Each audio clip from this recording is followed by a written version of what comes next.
Mas Hensat, Anda melihat turunnya elektabilitas Ganjar Mahfud setidaknya yang terpotret di survei IPO ya, Indonesia Political Opinion.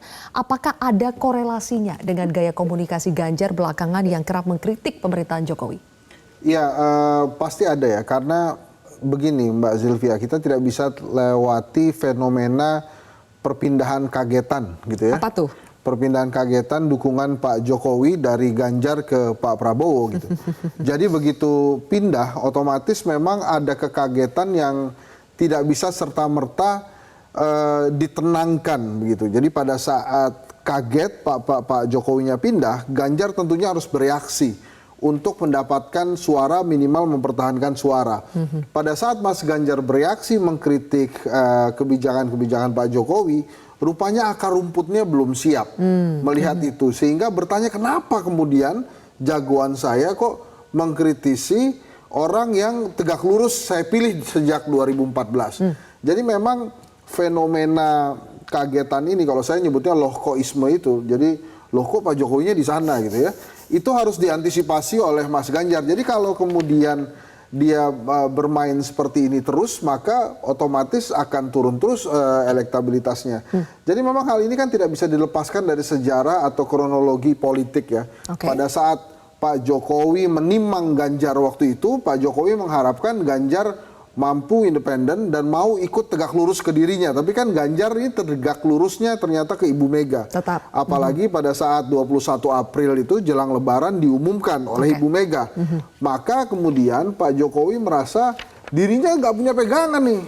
Dia tidak percaya sepenuhnya ke Ganjar Pranowo dan akhirnya memindahkan dukungannya itu ke Prabowo Subianto. Hal yang sebetulnya banyak pengamat termasuk saya sudah melihat dan memperingatkan PDI Perjuangan. Tapi kan waktu itu keyakinan PDI Perjuangan tinggi sekali, maka ini membutuhkan waktu yang lebih lama untuk menyadarkan akar rumput Ganjar bahwa Pak Jokowi sudah tidak lagi bersama PDI Perjuangan. Makanya harus hati-hati juga dalam mengelola pesan komunikasi. Karena kalau kemudian Mas Ganjar terus-menerus begini dan Pak Mahfud terus-menerus begini, kebingungan ini akhirnya masuk ke dalam ranah turunnya elektabilitas. Tapi begini juga Mbak Zilvia, DNA-nya PDI Perjuangan ini kan memang DNA perlawanan gitu ya.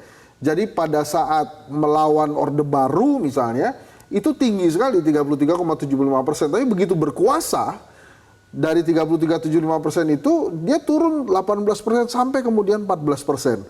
Mulai lagi meningkat pada saat DNA perlawanan itu ada dengan jagonya seorang Jokowi yang melawan jagoan yang digambarkan waktu itu memang ini orangnya Orde Baru yang namanya Prabowo Subianto. Naik lagi 18%, kemudian 19%. Nah DNA perlawanan itu sekarang nggak dapet tuh, nggak bisa didapatkan oleh Mas Ganjar, sehingga perlahan-perlahan itu kembali ke asalnya PDI Perjuangan. Itu yang harusnya dicegah, karena kalau kembali ke asal PDI Perjuangan nanti ya Mas Ganjar elektabilitasnya bisa menyentuh 14%. Dan ini tentu saja kalau 14% artinya dua gitu, bisa mempersilahkan Prabowo satu putaran atau mempersilahkan Anies Baswedan melawan Pak Prabowo di putaran kedua, atau bahkan kalau ada kejutan lain Anies Baswedan ya satu putaran. Jelajahi cara baru mendapatkan informasi. Download Metro TV Extend sekarang.